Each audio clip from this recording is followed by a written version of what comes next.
Okay guys, korang kena tengok ni. My gosh. Oh my gosh.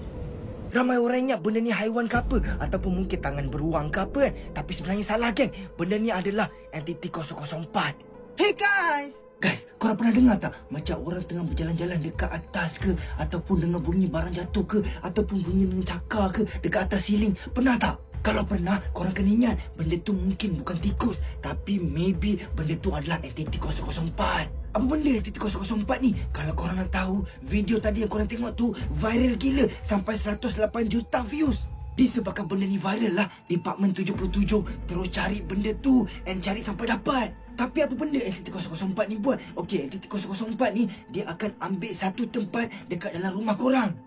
Macam mana tu? Okey, mula-mula entiti 004 ni dia akan buatkan korang rasa macam takut, rasa macam tak suka nak masuk ke satu tempat ni. Contohnya, dia akan buatkan korang rasa macam seram nak masuk dekat satu bilik ni. Akan buatkan korang rasa macam tak selesa bila duduk seorang-seorang dekat dalam bilik tu. Lepas tu buatkan korang rasa macam ada orang ke apa.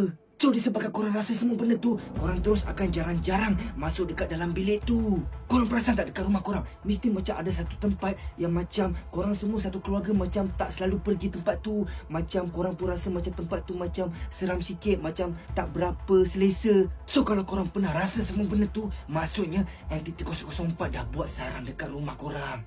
Tapi apa nama entiti ni sebenarnya? Nama entiti ni adalah entiti 004 The Hand Above. Department 77 dah hantar dah satu pasukan ni dekat rumah perempuan tu. Bila Department 77 dah sampai, diorang terus nampak tangan tu. Tapi diorang rasa seram lah kan, sebab diorang nampak tangan tu macam panjang, besar. Lepas tu kulit pun kering, tangan tak macam manusia, kuku pun panjang. So lepas tu ramai pegawai-pegawai Department 77 ni, diorang try lah nak tangkap tangan tu. Dan diorang berjaya. Tapi walaupun diorang dah berjaya, entiti 004 tu buat benda yang tak masuk akal. Apa benda yang tak masuk akal? Okey, bila pegawai Department 77 tu dah tangkap tangan entiti tu dia terus patahkan tangan dia. Lepas tu dia terus tinggalkan tangan dia dan dia lari. Entiti tu lari melalui bumbung dan semua pegawai ke orang ke semua tak dapat tangkap entiti tu. Tapi tangan entiti tu masih tertinggal kat situ dan tangan tu masih bergerak selama 13 minit. So kalau korang nak tahu, sampai ke hari inilah Department 77 ni hanya dapat tangkap salah satu anggota badan daripada entiti tu,